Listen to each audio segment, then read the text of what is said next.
Good afternoon, Dan Munn. Hello? Hello, Dan. Yes, hello, mate. How are you doing?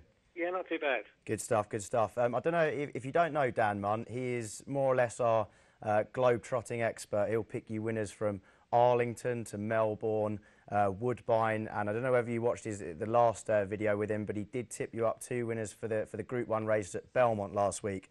We're going to talk about mainly the Arc on Sunday at Longchamp. And so if I could start you off with one, Dan, he will be a decent price for it, but that's probably because he's been drawn in the car park today, and that's Al Kazim. What are your thoughts on him? Yeah, I mean, the price has drifted out to about 22 to 1 now, I believe, from a best price 12s or 14s earlier on in the week. It's not the greatest draw, to be honest. The ground conditions are going to be right. James Doyle seems quite keen still.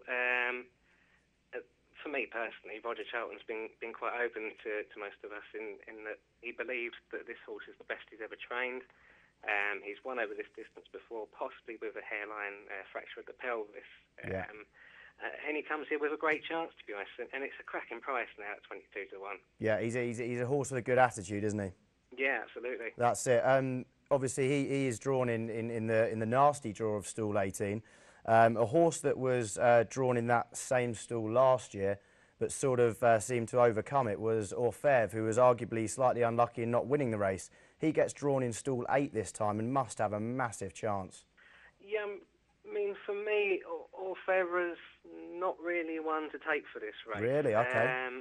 I mean, I've been quite open over the last couple of weeks that, for me, he's possibly a place lay. Right. This renewal of the race is a lot stronger than last year. The fractions of his pre-Foy win aren't great, to be honest, and beaten very nice name by a couple of lengths. Wasn't the strongest race to prepare for, was it? It wasn't the greatest, but obviously it's shown that he's in decent form. Yeah. But it's an Arc that's 10 times better than last year, and I don't think he's really as well as he was last year. Okay. Now, I mean, if we're looking at a race, you know, to show a bit of form coming into the Arc, how would you unravel the race that involved Flintshire, Okavango, Ruler of the World, and Kazuna, who ended up getting his nose in front at the end? You know, that was quite a funny. There was a few bumps and a few horses that had to change their stride pattern in that race. Do you think that the form will stay there, or can you see one of the other 3 turning over Kazuna? I think that with Kazuna, he was possibly just short of peak form there. Okay. I mean, there's been reports that he was at about 80-85% fit for that. Right. Ruler of the World, he's come off a slow pace, and I think in time we'll find out that he's a 10 furlong horse in the main. Okay. I think the Epsom Derby, it was slowly run, and he's kicked on well, and Brian's basically put him there to win his race quite early. Yeah. You know, as an Arc for him, I don't think he's going to be one that's going to be in the shake-up. Okay, and another horse that arguably was slightly unlucky in that race, or again didn't run up to his full potential, was the beaten favourite, Flintshire. Yeah, I mean, the ground's going against Flintshire now. I'd be sceptical as to whether Andre Farve is going to run him at the moment.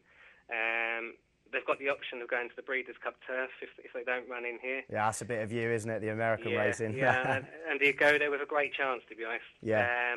I don't think they want to run him on soft ground again, given that he was so poor last time. I can't see him turning around the form on this kind of ground. Fair enough, fair enough. Okay, well, there's 3 more that I want to talk about. One of them, which is my fancy for the Arc, is Intello. I like the fact, you know, bred by Galileo, that he's actually stepping up in trip, being a progressive 3-year-old. He's got to have every chance, hasn't he? Yeah, the preparation's quite quirky for Andre Farve in this one. He's not run over the distance. His last run, I mean, he was long odds on, but he couldn't have done it any better, really. Yeah, exactly.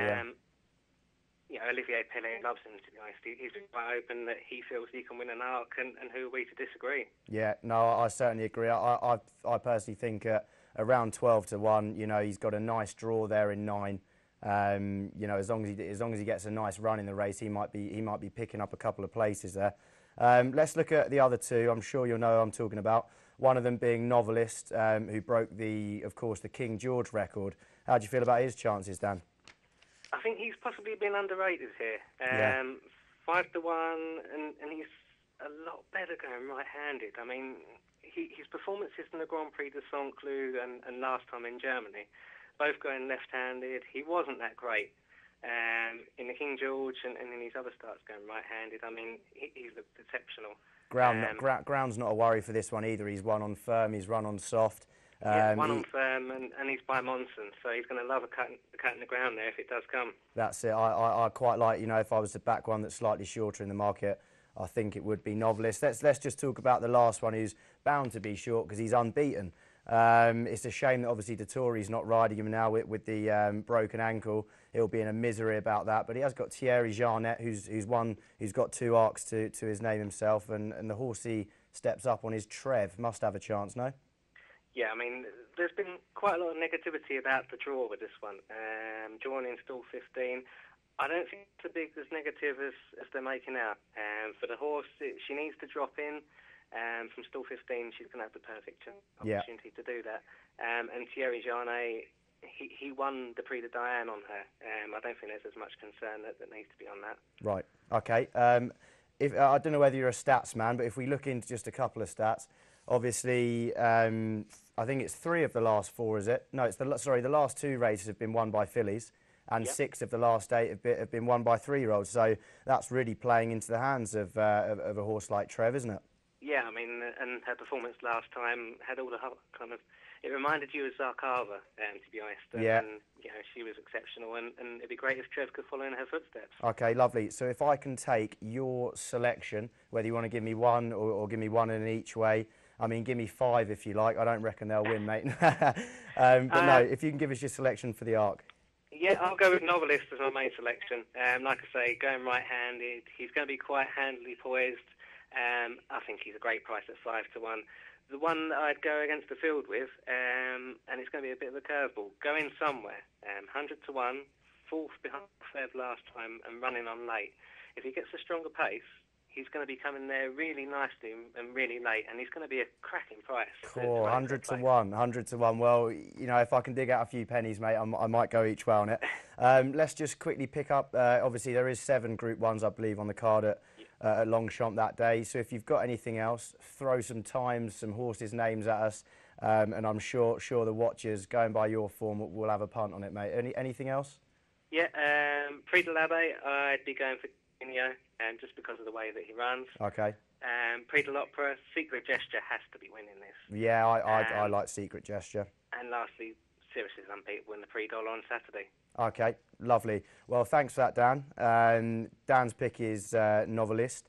My pick will be Intello. I also like Dutch Masterpiece in the Prix Abbé. Good luck with all your bets. I'm sure whether you follow me or Dan, you're bound to get a winner. Thanks very much.